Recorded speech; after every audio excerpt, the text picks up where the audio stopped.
So ito pala yung pitogo. I used to have this in our house in Dasma. Oh, wow. So ito pala yung tawag na pitogo. Oh, interesting. So it's all pitogo. I'm talking about this garden of palms which leads to a diving cliff. What's interesting is all the signs that tell you not to jump. Wow, look at this. Wow, this is amazing. Oh, all the rocks. Yeah, because this is underwater. Yes. Huh? Dead corals. Dead corals? Yes. This used to be underwater? Yes, Sikor Island is underwater before. Wow. That's Dennis, our driver and tour guide, who just said that Siquijor was once underwater, which is kind of incredible when you think, because we were so high up from the sea. Okay. Ay, shit.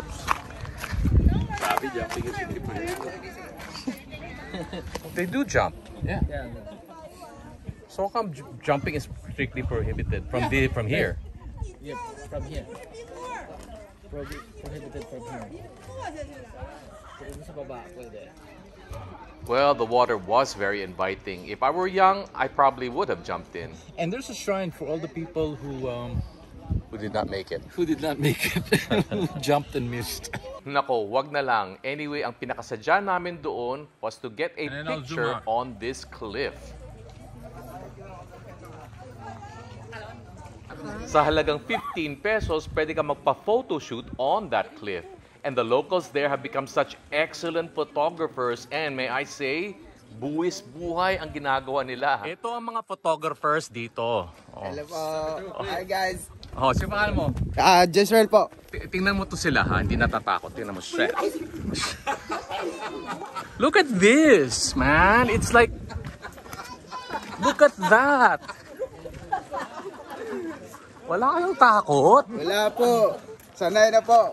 Oh, nakachinelas lang yan ha. What the heck?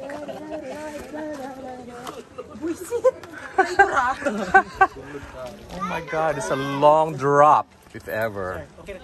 Okay, magta-try kami ng sugarcane juice. No, Dennis? Hi. Mamaya interviewin kita. Sige po. Hindi yung sugarcane juice. Juice ng sugarcane.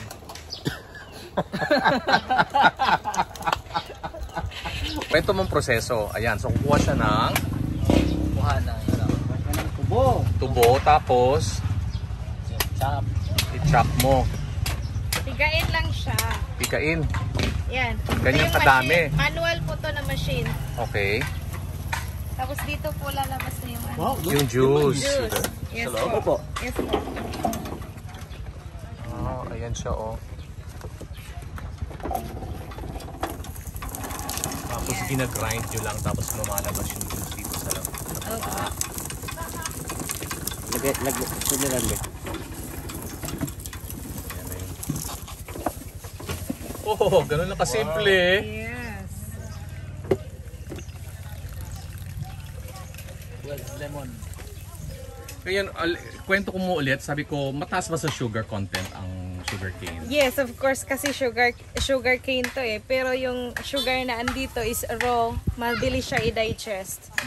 At marami din siyang benefits sa katawan. And dyan po yung may antioxidant. So, hindi siya katulad ng Yung refined process, sugar. yung process na sugar na imbis na mabilis i-digest, syempre na-process na yun. Meron sigurong chemical, ganyan. Diretso na sa ano mo. Oo, ito, raw to, hilaw. So, mabilis siya i-digest. Good. Tapos, nilalagyan nyo ng lemon. Oh, drop of lemon to neutralize po sa lasa. Pero lasang lemonade? Oh, parang ganun din siya. Para yung tamis sir, hindi masyadong maramdaman yung tamis. Yung tamis. Hindi masyadong neutralizer. Neutralizes na sa tamis. Ito yung taste test. Taste test. Oh, marap kayo dito. Oh, half na. Uy, sarap nga. Sarap po siya. So, Dennis, anong sasabi mo? Okay, masarap. Sino si Dennis? Ano sabi mo kanina? Nung una mo na tekman to na? Nakalimutan ko yung pangalan eh. Sino kaninong pangalan? Mahirap na sabihin sir. Nakalimutan nakalimutan ko eh. Kanina sinabi mo eh. Nakatikim uli eh. Nakalimutan ko tuloy. Sinensor mo, iba yung sagot mo kanina eh. Kasi naka-video ka na eh.